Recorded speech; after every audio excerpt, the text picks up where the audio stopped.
Yeah, I'm glad y'all clapped there because you ain't going to like what I got to say next. Not only must we take action, that's the easy part. Taking a step, that's easy. I went running the other day. If y'all heard about like a moose or something or a bear running in Norwalk, it was me. I took a dog. And it was easy to go out there and do it that one day. In fact, you should have seen me. When I started out the house, I was looking good. Had a trot going, had my music playing, I was looking good. By the time I hit the corner from my house, it looked a little different. And by the time I got to the place I said I was going to stop, I was just walking and praying that none of y'all saw me. Well, what am I saying? I'm saying it's easy to start, but it's hard to keep it up.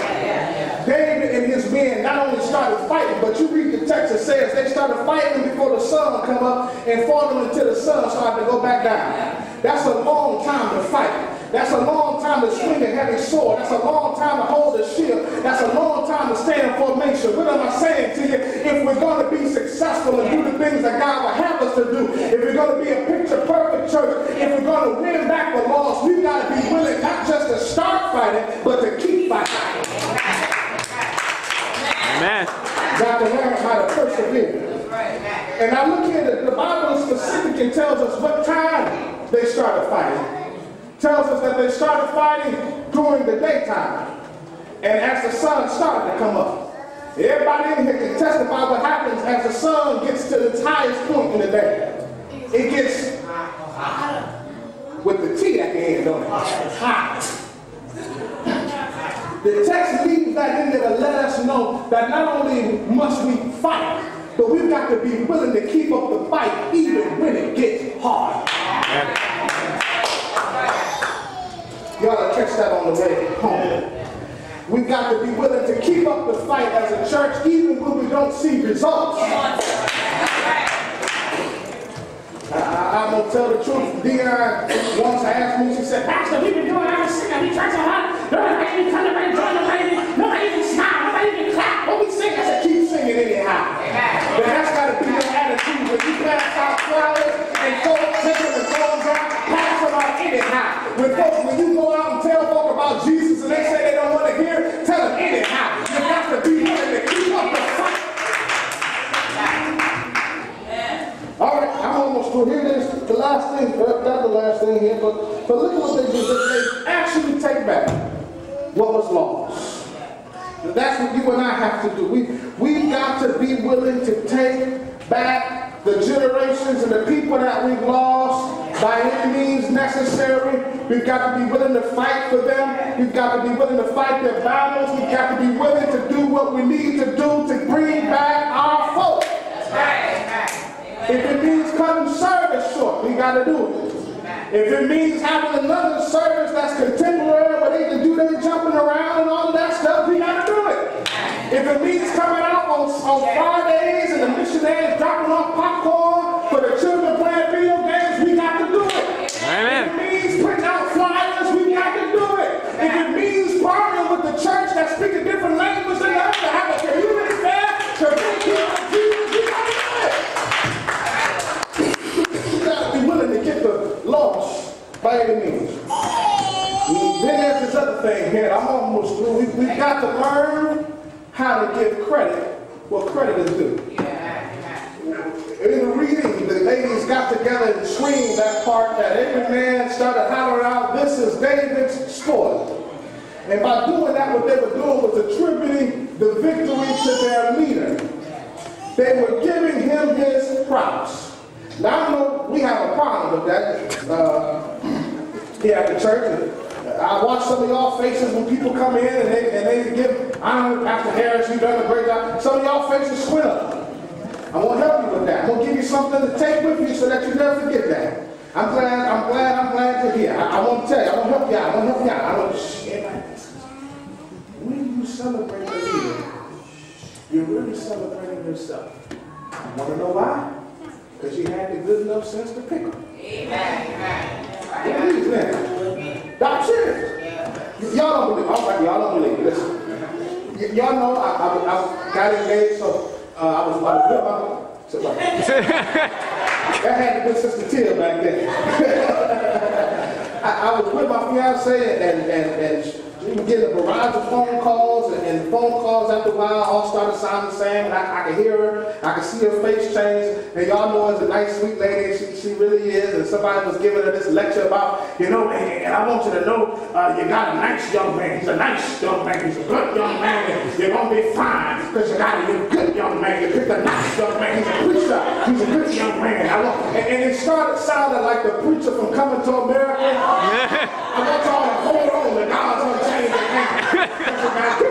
You know what I'm saying? Yeah. And she looked at me and she hung up the phone and said, I can't say what she really said, but she said, shucks, I know he's a good man. He's a good man. And she didn't list my accolades because I graduated from a top 100 university and I don't even know how many degrees I got. She didn't name none of that kind of stuff. She didn't name because she think I'm handsome and none of that stuff. She said, I know he's a good man. Shucks, I picked him. Okay.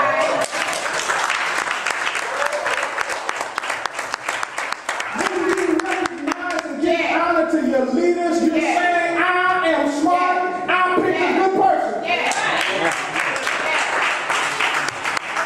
They were acknowledging that as instead of killing the leader, they let them live, and because they let them live and do what God had put them on the face of the earth to do, they were able to get back the stuff they had lost. All right, I'm through. I'm saying this is the last thing here. This is it. So the story goes now, they squared up, separated, gave everybody what they needed. Don't miss this, and there was still more than enough.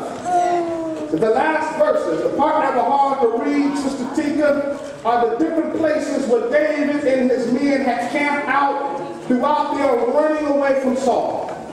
And what this text literally says is that when it was all done and the Lord had blessed them, they gave back to the people who had helped them out.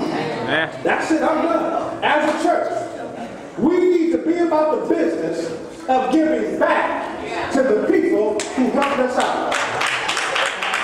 Some of the things that David and his men had to hide were caves and fields and places nobody wanted to hang out or claim in the first place.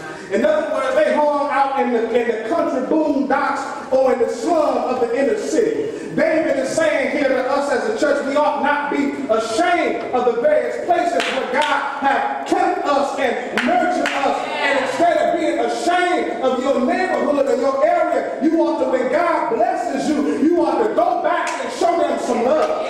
You ought not be ashamed of the fact that you come from down south where ain't no running water. You ought to go home and help out. You ought not be ashamed of the fact that you come from the projects, roaches or rats. Y'all know Jay-Z, smokers outside, lookers on the court. You ought not be ashamed. That's on H3, so you look it up when you get home. That you come from those kind of places instead. You ought to find yourself there, give it back. You ought to still go to the same hairdresser. You ought to still go to the same barber shop. And when you sit down in the chair, instead of talking like you ain't from there, you ought to tell them, listen, I ain't nothing but somebody that God has been good to. And if you put your trust in him, like I put my trust in him, he'll do the same thing to you. You ought to be the church that gives back.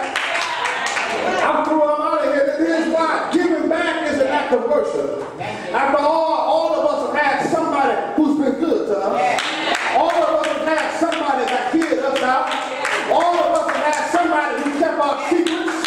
And that person is God. It's been God who's helping you. You're not where you are because you're smart or good looking. I can tell you that from standing here looking at you. Wherever you are, it's because God has been good to you. It's because God has helped you. It's because God has healed you. And if we come to church, you want to lift up your hands and just tell God, thank you, I'm just giving you back what you've done for me. I don't know about you, but God's been too good to misrepresent him.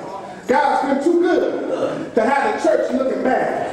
I know we can't be perfect on this side, but we can be picture perfect. And can I help you if you're picture perfect? The one who makes all things perfect because he is perfect will one day come back and iron out the places that you can't iron out. The one who is perfect will one day come back and he'll take away your imperfections. The one who is perfect will make it so that you can look perfect just like he is.